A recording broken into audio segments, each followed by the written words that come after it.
Bagaimana membuat Indonesia berdaulat dari sisi undang-undang dasar? Sebuah pertanyaan mendasar yang harus kita jawab segera agar Indonesia bisa menjadi negara besar, menjadi leader, bukan menjadi follower. Kita ingatkan, berubahnya pasal 4 Pancasila dengan hampir tiadanya dipakai lagi kata dalam tanda petik musyawarah mufakat dalam pemilihan kepemimpinan pusat dan kepemimpinan daerah ini merubah segalanya. Dulu rakyat memilih anggota DPR MPR, lalu DPR MPR bermusyawarah mufakat memilih presiden atau DPRD tingkat 1 tingkat 2 memilih kepala daerah. Sekarang rakyat langsung memilih dengan diubahnya Undang-Undang 45 ke Undang-Undang 2002. Ini merubah peta cara berpolitik Indonesia hingga seperti sekarang ini. Politik transaksional terbanyaknya. Untuk itu kita akan mengusulkan sekali lagi untuk mengamandemen atau merubah Undang-Undang 2002 tersebut dari menggunakan popular vote dikombinasi dengan electoral vote. Sungguh popular vote itu menghilangkan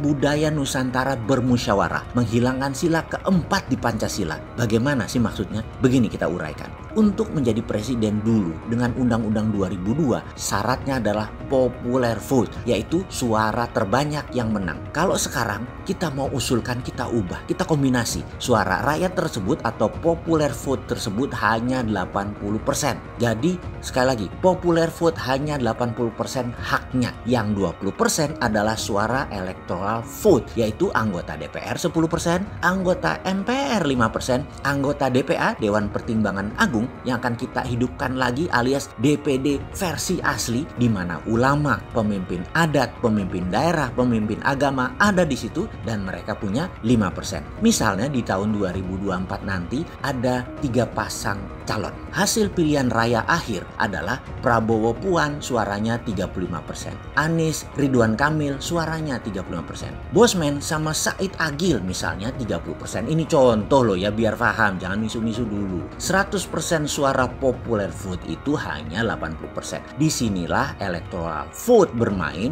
dan perannya mereka dilakukan dengan bermusyawarah. Jadi ketiga paslon tadi akan memaparkan visi dan misinya di depan DPR, di depan MPR, dan di depan Dewan Pertimbangan Agung. Misalnya nih, DPR melihat dan bermusyawarah menimbang visi misi calon, melihat integritas mereka, melihat kapabilitas mereka, didapatkan ternyata pengalaman Pak Prabowo, visi misinya jelas dibanding MMT, modern monetary-nya Bosman, dibanding Tina, dibanding tiaranya Bosman, dibanding visi misinya Anies dan Ridwan Kamil misalnya. Maka DPR suaranya diberikan ke Prabowo Puan. Lalu Prabowo Puan dapat suara DPR dan ternyata dapat suara MPR. Tambah lagi jadi tambah 5% jadi 15%. Kalau Anies Ridwan Kamil dapat tambahan dari suara DPA, mereka mendapatkan tambahan 5%. Bosman dan Said Agil tidak dapat suara electoral vote. Maka jadilah Prabowo Puan jadi presiden tahun 2024 sampai 2029. Inilah pilihan adil dengan suara popular vote dan electoral vote digabung. Sila keempat Pancasila itu electoral vote, musyawarah mufakat. Semua ini memenuhi rasa keadilan dan kedaulatan rakyat dan negara. Lalu pemerintah daerah bagaimana? Di pemerintah daerah misalnya gubernur, suara popular vote hanya 80%. Kemudian 10%